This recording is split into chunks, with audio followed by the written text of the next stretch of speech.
From KCTS-FM Phoenix, I'm Jameson Greenwood with Greenwood & Company. Well, I hope everybody's having a good week. Already almost halfway through October, and we'll have our Halloween show ready for you folks in a couple of weeks. Now, people don't often do this kind of stuff anymore, but back in the day, it used to be very common that for special occasions you would have what were called candlelight suppers. You know, I remember there was a sitcom we used to watch, British sitcom Keeping Up Appearances, where the gal Hyacinth Bouquet, or Bucket, her real name was Bucket, was always inviting people over for candlelight suppers. Now, were not the sort of people in my immediate or extended family who felt candlelight suppers were really necessary. In fact, at times, they're neat, but they can be a little bit excessive. But I remember one occasion when candlelight provided a wonderful ambiance and taught me some very valuable lessons that I think led to me getting into this world of humor, storytelling, and wordsmithing. If there was one thing that my Grammy Benson was passionate about, it was crossword puzzles. If her Magnavox console TV was tuned to one of her favorite shows, i.e., Larry King Live, Jeopardy, or The Lawrence Welk Show, she was glued to the screen, but if it was on something my sister Macy and I enjoyed, such as SpongeBob, Teen Titans, or The Simpsons, she would be sitting in her beige Lazy Boy recliner, using a Bic ballpoint pen to work through the grids USA Today ran in the Arizona Republic. Grammy's word diversions were not only solo. She enjoyed playing games like Password with both her church friends as well as Macy and I and other relatives. Password started as a game show in the 1960s hosted by Betty White's husband Alan Ludden, and involves a group of people on one side of the table giving a one-word clue for the other side to guess that word. One Easter, the word was mishap. My side of the table was guessing, and Grammy's side was giving the clues. Mistake, Grammy said to my father. Lesson? Dad guessed. No, Grammy shook her head. Cousin Dom sat across from me. Accident. I thought for a moment. I was only 11 or 12, and the only synonym I could think of for accident was mistake, but Grammy had used mistake as a clue, so that couldn't be it. Maybe it was an antonym, I thought. Purpose? I guessed, thinking on purpose. No. We went back to the other side of the table, where Uncle Carl, Grammy's younger brother, gave the clue to his wife, Aunt Trudy. Foible, my great-uncle proclaimed. Mishap, replied my great-aunt. You're right, sweet pea. Mom, who was sitting next to Aunt Trudy, began the next round, the word being security, so we gave clues including barrier, guard, etc. Whole word games were easy for me as a child, but one thing that I came to hate was spelling. People often complain that foreign languages are hard to learn, and in regards to French, where the spelling patterns are more aesthetic than practical, or Japanese, where one has to learn a whole new set of characters, English may be easy, but using a pattern like O-U-G-H to say O or I-G-H to say I makes about as much sense as the Monty Python sketch about the man whose name is spelled Raymond Luxury Yacht, but pronounced Throat-Wobbler Mangrove. Therefore, when it came to one of Grammy's other favorite games, Scrabble, I rarely joined her and the other relatives. Sometimes my cousin Dom, who was the closest thing I had to an older brother, would persuade me to try a new game. But any game involving spelling, I would usually sit out to play with Macy or watch Grammy's TV, even if it were as boring to a child as CNN, her favorite news channel. Our school district always gave us a day off for Yom Kippur, even though we were a Gentile family, but Mom and Dad still had to work, so they took us to stay with Grammy during the day. However, we were surprised when we got to her house to find her car, a burgundy Chrysler New Yorker that was always kept in the garage, sitting in her driveway. The inside of her house also struck us as strange, as all the lights in the living room were off, the TV wasn't tuned to CNN, and the new-tone doorbell did not make its usual sound when I lifted Macy so she could press the button. My electricity's out, Grammy explained. Did you check the circuit breaker? Asked Mom. Won't do any good, Grammy shook her head. They're doing maintenance on the R.H. Johnson Rec Center, and they had to cut a major line which serves this entire part of Sun City West. But your food will spoil, Mom screamed as she ran to Grammy's refrigerator. They told us about it last week, Helen. It will be cleared up by 3 p.m. I cleaned the refrigerator out yesterday. Isn't there some uproar among the townsfolk? My mother asked. The men can still play golf, Grammy rolled her eyes. It's sunny out at Pebblebrook. But what about shuffleboard? They still have the outdoor courts going. Grammy had no doubt planned ahead for this, clearing her refrigerator and moving the New Yorker out of the garage before the power shut-off rendered her genie useless. After Mom left for work, Grammy drove us out to Coco's in Sun City, then took us to a craft show and a clock shop in the plaza next door. Macy, being 2 years old, eventually got drowsy, so we returned to Grammy's house and tucked her in for a nap in Grammy's spare bedroom. I returned to the dining room where Grammy had moved her pewter 5-light candelabra from the sideboard onto her French provincial-style dining table, and was lighting the candles with a book of matches from the Hole-in-One restaurant on Camino del Sol in Sun City West. "Are we going to have our Easter ham early?" I asked. "No," Grammy shook her head. "I thought since the TV won't work, maybe we could play a game." "Okay."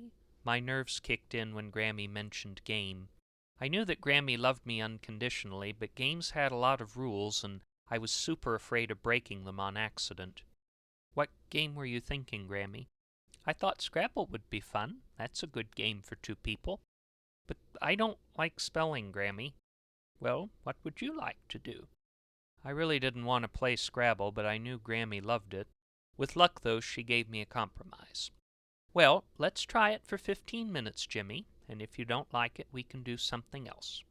Grammy set out the board, and once we collected our 7 tiles each, she went first, spelling out of all things, tile. "Now you connect a word."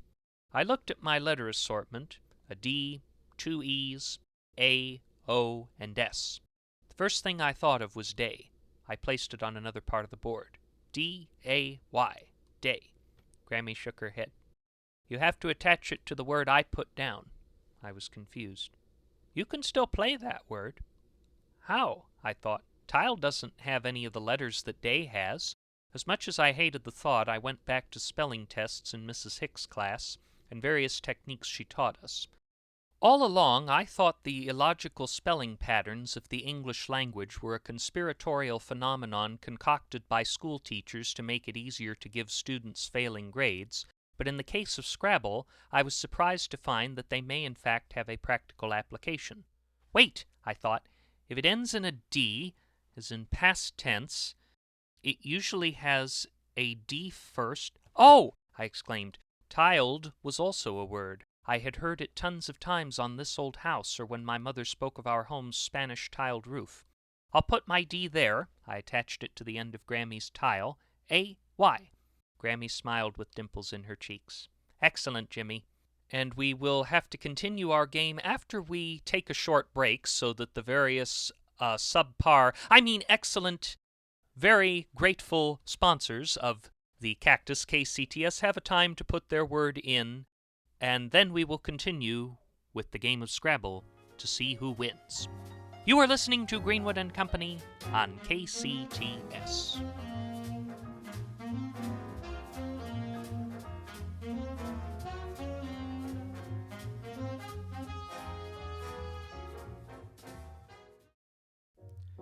The weekend, a great time for relaxing and spending quality time with family and friends, but also doing the obligatory cleaning you can't accomplish during the week. But if you're not satisfied with traditional cleaning methods, get ready for Steinbeck's Citrus Spray, the all-purpose household cleaner perfect for any job you can think of. Use it in the kitchen to get stubborn foods like peanut butter and spaghetti sauce off your plates and spoons. Put it in the washer to make your clothes smell like stale orange juice. And spray it on the sink, the mirrors, and in the toilet to increase risk of asphyxiation from your over-sanitized bathroom. Steinbeck's caustic formula may peel the paint off whatever it touches, and it may contain spent uranium, corium, and other chemicals that should not be utilized outside of nuclear power plants.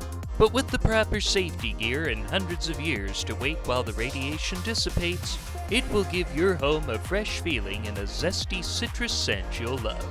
Why wait? Get Steinbeck's Citrus Spray to clean your home now. Steinbeck Citrus Spray is available at Gig at supermarkets and other subpar retailers. And welcome back. You are listening to Greenwood and Company on KCTS. Now, before the break, we were right in the middle of a Scrabble game between me and Grammy Benson. Over the course of that afternoon, I found my spelling skills were not nearly as bad as I thought they were. I correctly put down goes, shoe, and doubt, but Grammy, who had no doubt been playing Scrabble longer than I had, kept racking up the points. She used Latin words like qua and quad, ironic considering she never took Latin in school and was raised Lutheran rather than Catholic. Then she played a word which struck me as incorrectly spelled when she used the E in my goes to spell nine, N-E-I-N. I don't think you spelled that right, Grammy. 9 is spelled N-I-N-E. That's not the number 9, Jimmy, Grammy shook her head. That's nein, which means no in German. Grammy and I continued on that game as the electricity remained out of service, and the white tapers in her candelabra gradually burned to waxy stubs. I was about to make my last play of the game, my word dine combined with a different D I played earlier, with one of my letters landing on a triple word score box. However, as I was preparing to play, the last of the tapers went out, and the dining room went dark. It had begun to rain outside, so the clouds didn't do much to help the light. Grammy went to get a flashlight out of a drawer in the kitchen, then searched the sideboard for more tapers and lit them with the hole-in-one matchbook before I made my final play. Dine, Grammy. 24 points. Grammy placed her hand in the drawstring pouch where the tiles lived, but they had all been used up. Well, Grammy replied, let's count up our points. I've got a Q and a Z that I cannot use, so I'll set those aside. That's -5 for me. Now I'll count up my words. Grammy tallied the points on the sheet where she kept score. 172 for me, and then she tallied up my points. 102. But I thought I was doing good. I felt more confident in my spelling skills than previously, but apparently this meant I wasn't a good speller, or so I thought. Oh, I wouldn't be so hard on yourself, Jimmy. You are an excellent speller, and you are excellent at picking up the rules of the game. Some people it takes quite a few tries. We set up for another few games until the second set of tapers burned out on Grammy's candelabra. By that time, the power came back on, which awoke Macy, and because she was too young to play Scrabble, we retired to the kitchen. Macy and I each drank a can of A&W root beer from Grammy's ice bucket, while she drank a cup of hot Lipton tea.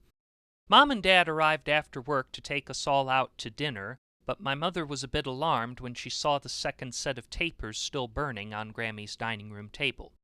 You do know that your electricity is back on, right? My mother noted. It provides a nice ambiance, though, don't you think, Helen? Grammy replied. We played Scrabble by that light, I exclaimed. Scrabble by candlelight, my mother thought. That could be a new game.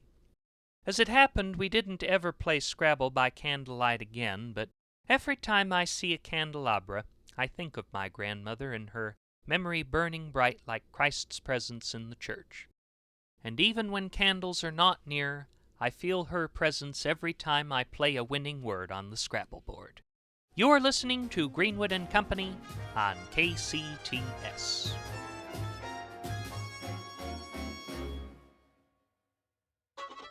Remember the old days when you could rely on your friends and neighbors, like the mighty Ponderosa? Well, maybe you couldn't rely on them, but you knew them well enough that you never got any surprises. Well, I'm Ranger Powell, and I can tell you that's how it is with Forest Canyon Bank and Trust. You can always rely on the easy fee schedules we pride ourselves on. Our checking accounts don't have the added burden of overdraft protection, and our overdraft fees are as low as $10,000. Talk about frugal. And I see these run anywhere from 0.009% to -5%. Talk about low. And our credit cards offer unlimited credit with unlimited interest. You'll never want to leave Forest Canyon. Heck, you won't be able to leave. So come on down to Forest Canyon Bank and Trust. Tell them Ranger Powell sent you.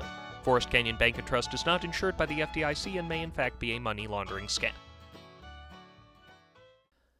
Support for Greenwood and Company also comes from Decoragex.com, an exclusive online retailer of broken vases, beat-up furniture, and poorly exposed photographs all at prices to meet your budget.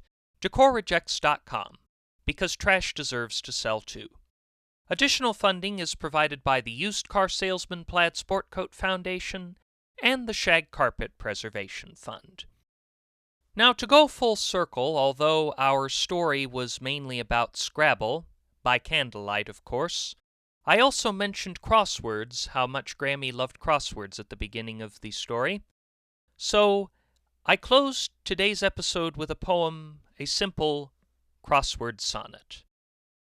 Patterned grids within the morning paper, clues to fill them lengthwise also down. Some fill with ink, though pencil's often safer. Some clues confuse and leave you with a frown.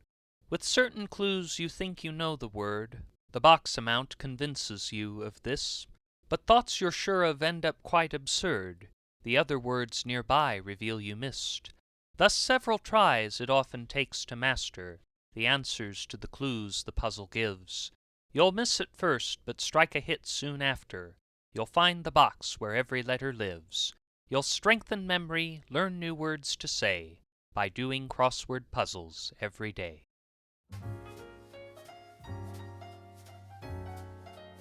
That brings an end to this week's Greenwood & Company. Our show was created and hosted by yours truly and was written by him along with James Salison and Minnesota Martinez. The engineer is Ivan Crosby. Jonas Andrews answers the phones even though we don't take calls on this program. The theme was composed by Martin Landstrom, and our costumes are provided by Grandma's Garage Thrift Shop. All the characters, settings, and situations depicted in this program, along with all advertised products, are entirely fictional, and any similarities to products, events, or persons, living or dead, is entirely coincidental. Also, KCTS is not an actual radio station. Be sure to visit our website at JamesonGreenwoodPodcast.com to learn more about Greenwood & Company, and make sure to follow us on the podcast platform of your choice and share with your friends on social media. Just a reminder to please be careful if you are going out on the 101, the 17, or Route 66 tonight. I'm Jameson Greenwood, and until we meet again, stay healthy, stay safe, and stay young at heart. Good night.